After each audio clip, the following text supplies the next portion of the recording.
Hello అందరికీ. ఇప్పుడు మనం చూడబోయేది దొండకాయ గ్రేవీ కర్రీ అండి. ఇది చాలా చాలా బావుంటుంది. అన్నంలోకి కానీ, చపాతీలోకి కానీ అలాగా చాలా బావుంటుంది.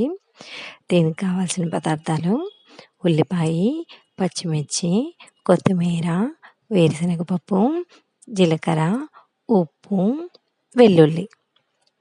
ఇవి మిక్సీకి వేసుకొని పేస్ట్ చేసి పెట్టుకోండి. ఈలోపు ఒక దొండకాయలు సన్నగా తరిగి పెట్టుకోండి. టమాటాలని సన్నగా తరిగి పెట్టుకోండి. ఈ పేస్ట్‌ని బాండిట్లో కొంచెం నూనె వేసి బాగా మగ్గించుకోండి. మనము పోయినసారి వీడియోలో చెప్పుకున్నాం కదా! దొండకాయలు తినటం వల్ల జ్ఞాపక శక్తి పెరుగుతుంది. పరిశోధనలు చేసిన వారు వెల్లడించారని చెప్పుకున్నాం కదా!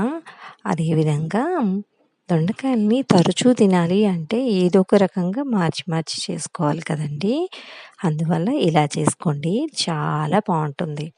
ఇది చపాతీలకు కూడా చాలా బావుంటుంది. ఈ గ్రేవీ మగ్గిన తర్వాత దొండకాయ ముక్కల్ని, టమాటా ముక్కల్ని వేసి మగ్గించుకోండి.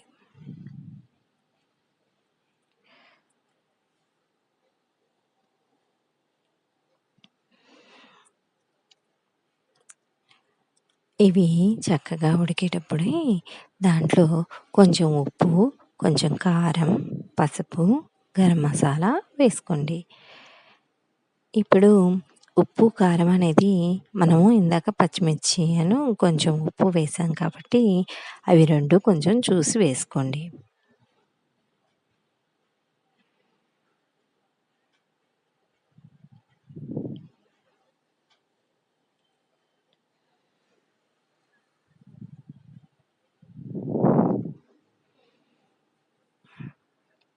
వయసు పైబడిన తర్వాత కొంచెం జ్ఞాపకశక్తి తగ్గుతుంది అని అనుకుంటాం కదండీ! ఈ రోజుల్లో చెప్పిన మంచి మంచి విషయాలని జ్ఞాపకం పెట్టుకోవాలి అంటే ఇటువంటి కర్రీస్ ఖచ్చితంగా చేసుకొని తినాల్సిందే. అదీ కాక చదువుకునే పిల్లలకి కానీ అందరికీ ఇప్పుడు ఎక్ బాగా గుర్తుండాలి అంటే ఇటువంటి కూరల్ని తరచుగా చేసుకుంటూ ఉండాల్సిందే. ఇంతకుముందు తెలియకముందు తక్కువ చేసుకున్నాం. తెలిసిన తర్వాత ఎక్కువగా వండుకుంటాం కాబట్టి రకరకాలుగా చేసుకోవాలి కదా! సబ్స్క్రైబ్ చేసుకోండి, లైక్ చేసి